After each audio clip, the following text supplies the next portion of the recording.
একটা বিচার করে ছাড়বো। বিচার আবার কি হবে? মোড়ল এসে আমাদের দুজনের বিয়ে পড়িয়ে দেবে, তুমি রাস্তা রাস্তা ভ্যালনা বেচে বেড়াবা। না রে, মডেল এসে বিয়ে পড়াবে না, এক জরিমানা করবে, আর আমি ওই টাকা দি বাড়িঘর সব প্লাস্টার করবো।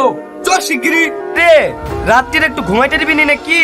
কি হয়েছে? মডেল সাহেব, এই শালা আমার বউর সাথে দেখা করতে এসেছিল। কি রে এত রাতে এর বউর সঙ্গে দেখা করতে এসেছিলি কেনে? ওর সঙ্গে দেখা করতে আসবো কেন? আমি আগুন নিতে এসেছিনু।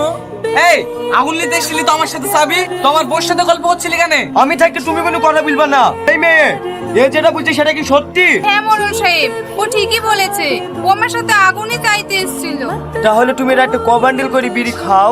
আমি কেন বিড়ি খাবো? এই আমাকে পাগল পেয়েছো? তুমি বিড়ি খাও না তো তোমার সাথে আগুন চাইতে আসলো কেনে? আমি এই গ্রামের মরল, সব সঠিক বিচার করল। এক হাতে কোনদিন তালি বাজে না। ওকে ফোন করে ডেকেছিল, তাই ও এসছে।